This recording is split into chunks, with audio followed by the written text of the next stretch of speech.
I was thumbing through the materials that some of the presenters had submitted earlier this morning, and I see that there is a lot of information on discovery of issues of cognitive capacity, family information, and things that deal with an indicator of intellectual functioning.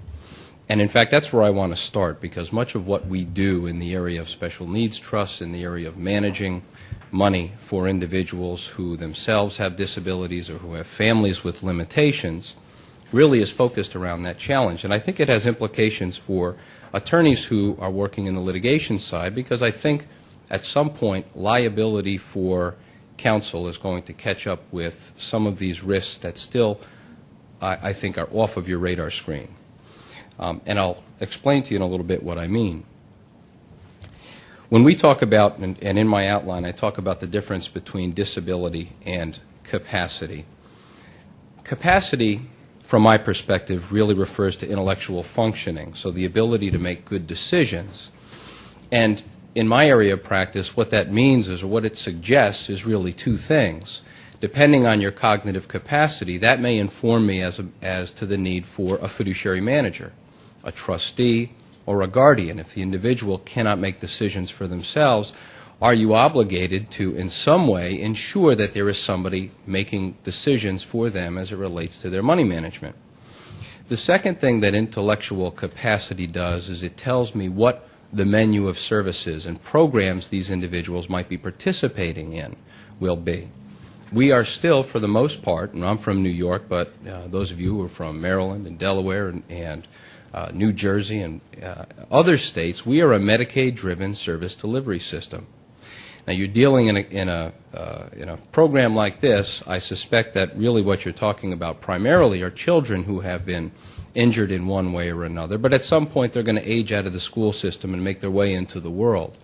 And if they're not capable of self-management, in many cases, they find themselves in a Medicaid-funded service delivery system. So if you have notice that there is an expectation that they cannot manage their lives, what is your obligation to inform them about the ability to continue to access the services that will help them as they get older and move on and out of the school system? So when I think about cognitive capacity, that's what I think about. Does it require the need for fiduciary oversight, and does it inform me as to what type of programs and services might be available to them when they make their way in the world? It's an extremely difficult thing to predict. I'm preaching to the choir here. But in an estate planning practice, for example, the classic case is the young family comes in, they've just had a young child, and while you guys litigate cases, those of you who are attorneys in the room, I suspect you've also done wills for friends.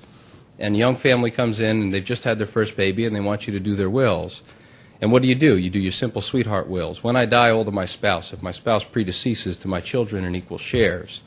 You're going to decide, or tell them to decide who they want to be guardian of their minor children. Who do you want to take care of your child if you die before they reach the age of 18? And they'll pick somebody, siblings, grandparents, what have you. And then typically you'll ask them about the terms of a minor's trust.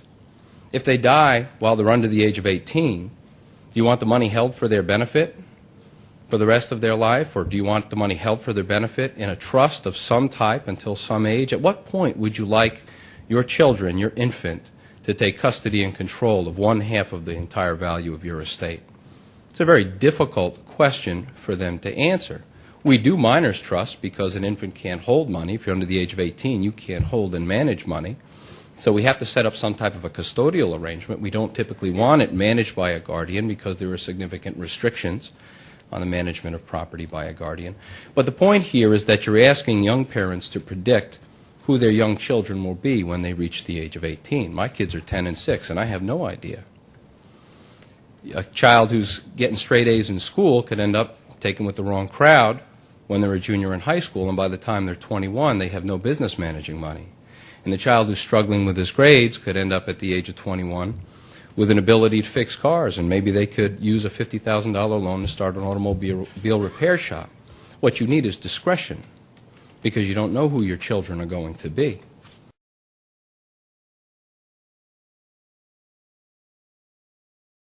Then you're going to consider some type of a fiduciary arrangement.